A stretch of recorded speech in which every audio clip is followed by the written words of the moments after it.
balcony, so you won't really have a balcony. It'd be more like an ocean view cabin. But long as you have nice weather, it's a really cool spot. We had ours on the very forward part of the port side of the ship and had some pretty inclement weather on the transatlantic crossing. And it was really neat watching everything and being so close to the waves and all that. Up to deck 6, though, that's where a lot of the action starts. At the front of the ship, you have the 2-deck Mardi Gras Theater, which is deck 6 and 7. The theater hosts shows, Family Feud, the game show, the military appreciation gathering, and some short talks and other things around the ship. Pretty nice too, bro. In this theater as well.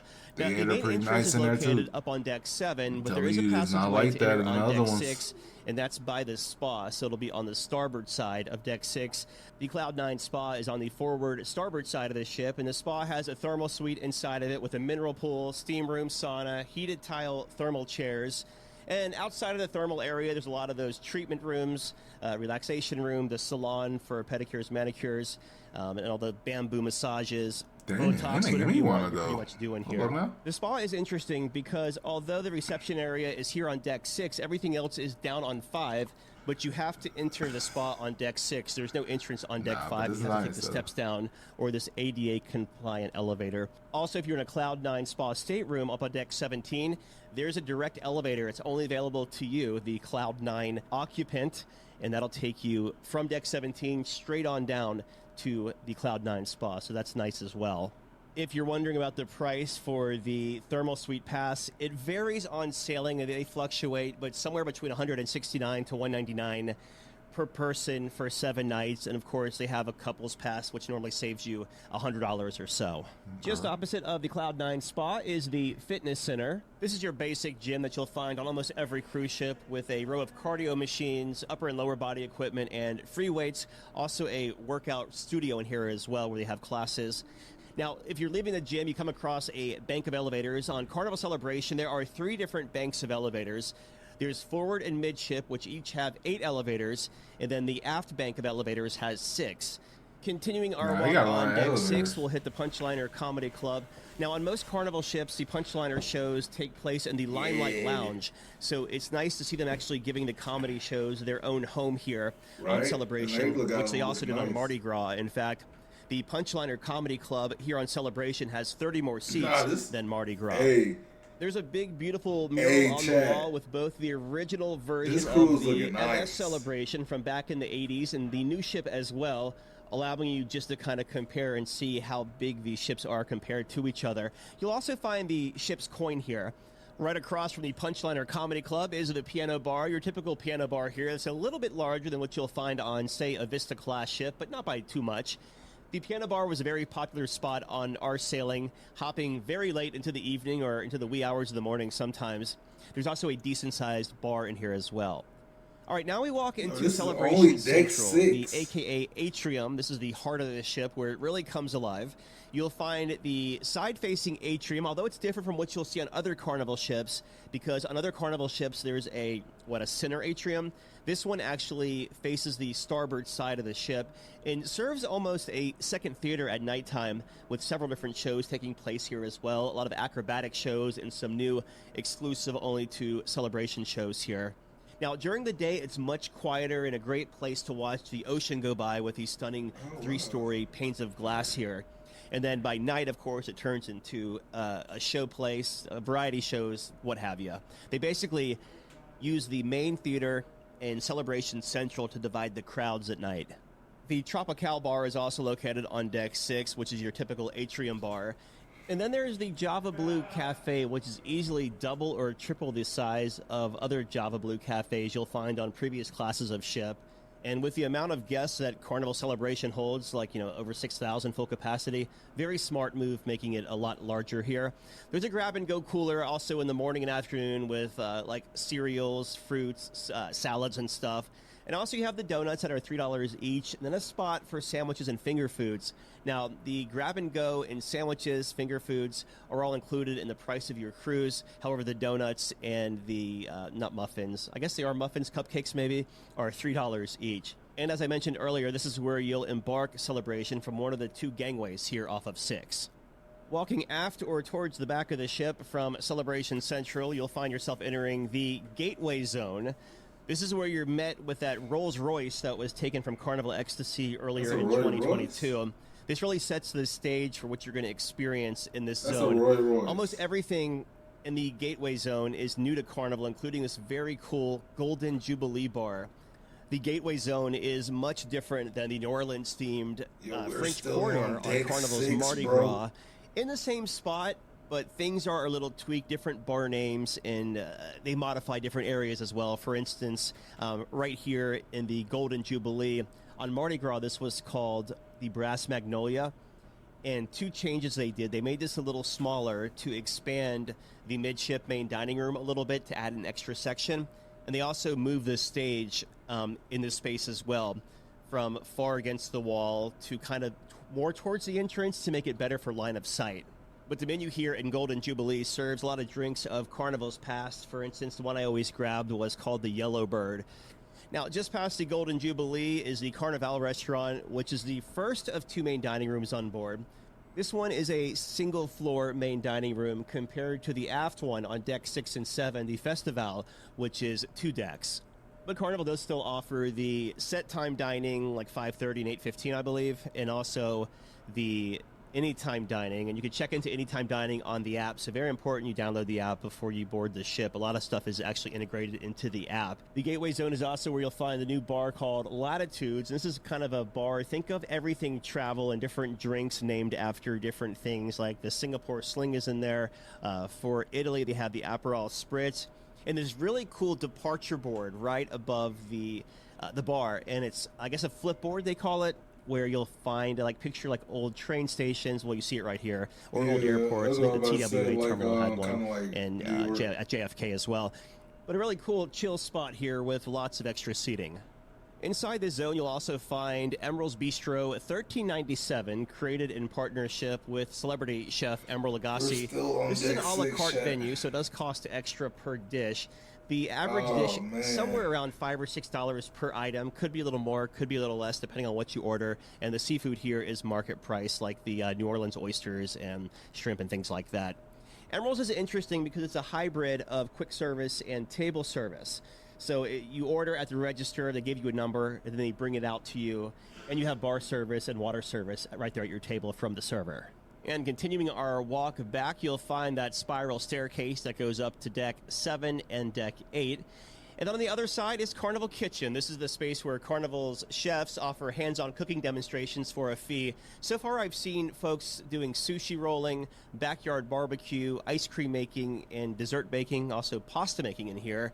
The average price was somewhere around $60 per person here. These classes fill up super duper fast. So if you want to do a hands-on cooking demonstration, you'll want to make sure you book it well in advance and definitely before your cruise. Well, they look like they have Behind Carnival Kitchen is that aft elevator, bank, and stairs in case you're feeling a little extra motivated to do a little walking. And then in the very back of the ship, you have the aft main dining room. As I mentioned earlier, this spans 2 decks, Decks 6 and 7. And they got really creative with the lighting design here in the main dining room. They actually have these lights inset into the floor. It makes the space feel larger than what it really is, and the architecture really stands out with these lights shining up on the beams and the poles. Moving up to Deck 7, we'll start forward in the Grand Spectrum Theater, which is also the theater name on the original Celebration. And as I mentioned, you have a lot of shows done in here. Now, the casino on this ship is absolutely huge. In fact, if you want to enter the theater on Deck 7, you have really no choice but to walk through the casino, which is just massive. Seriously, it's one of the biggest I've ever seen, aside from Mardi Gras, because it's the same design, taking up like half the deck of 7. When I was on Mardi Gras, the ship's designer had told me the casino is somewhere around 30% larger than the casinos on the Vista class, so they're just that much larger. They also did an excellent job with the firewalls and breaking up the smoking and non-smoking area. If you're in the non-smoking area, you can't even tell that there's smoking in this casino. I'm very sensitive to cigarette smoke, and I couldn't even tell. Now, if you're on the smoking side, you definitely can tell it's a smoking side, but the non-smoking side, yeah, they did a really good job. I don't know how they're doing that, but the filtration is like up 10 notches from other ships. Along Celebration Central is the second deck of the atrium here, with some access to stadium-style seating and some bars and other seating along the area here just outside of the casino for watching the shows. The Aquaria bar is also here, which is on Mardi Gras. It's kind of like that waterfall-looking bar, lots of blues. On this one, they took a lot of the artwork from the main promenade of Carnival Victory and added a lot of light design to it, and it really sticks out and really pops as you see here. So this is kind of like a Deck 7 bar outside of the casino. Leaving Celebration Central and walking aft, you'll come across one of those Carnival fun shops that has the logo gear, the ship models, and the things like that. Other shops along this little promenade stroll as well. And then you come up to the Alchemy Bar. You're overlooking the Latitude Bar down below from right here. But as you keep walking aft, you have the Alchemy Bar, which is easily double or maybe even triple other Alchemy Bars on Carnival ships.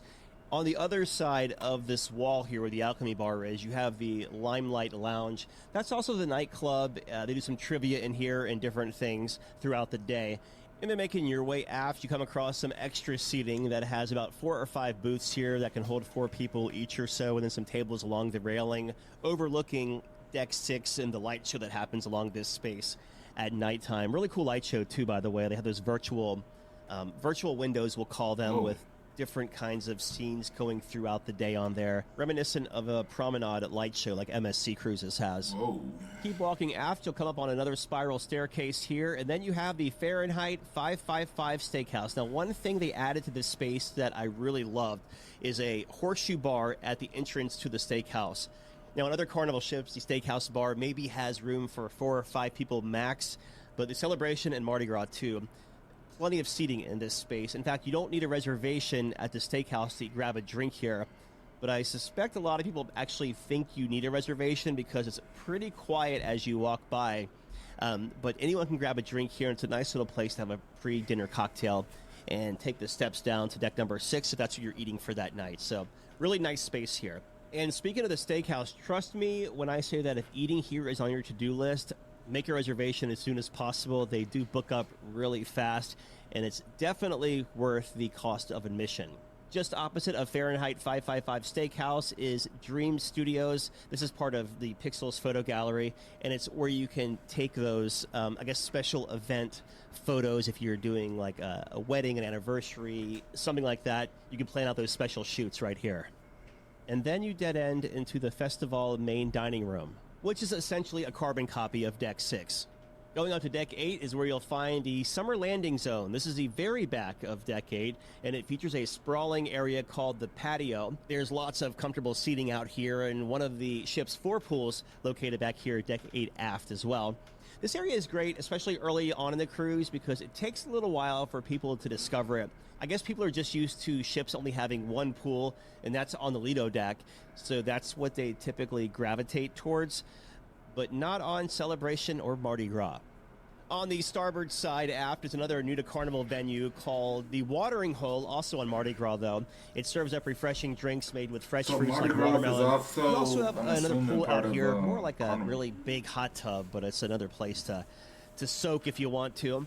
On the port side is where Guy's Pig and Anchor serves up complimentary lunch. It's usually open for 2 to 3 hours each afternoon, but you'll want to check your hub app just to make sure you catch it at the right time. The Summer Landing Zone also extends inside, where you'll find the main Pig and Anchor Smokehouse and Brewhouse space, including a bar here and also a stage where they play some music at nighttime. Across from this space is the Heroes Tribute Lounge, which is dedicated to the past and present military personnel and their families. You'll also find 2 ice cream machines located in this area as well. However, late at night, they are shut off after 11 o'clock, so don't even try it. Both the guest services desk and also the shore excursions desks are back here just outside of Guy's Smokehouse, and another fun shop is back here as well for logo gear. This one's a little bit larger than the one midship on Deck 7. Walking forward from here, we come to Rudy's Sea Grill, another new-to-Carnival specialty venue. The first one was put on Mardi Gras last year. This is about a 2-hour dining experience. Very fresh seafood. I went with the halibut and the stuffed lobster, and I think I did the crab cakes and maybe calamari. It was all amazing. I would definitely compare it to a landside venue, and especially like living on the coast here in Jacksonville, Florida. Very comparable. It's like local fresh seafood. I don't know how they do it. It's on a cruise ship, but Props to them. Now, outside of Rudy's, you'll see that staircase again. That'll take you down to deck 6 and 7. Keep walking straight, and you are in another zone called 820 Biscayne, where you'll find all things Miami, I guess, including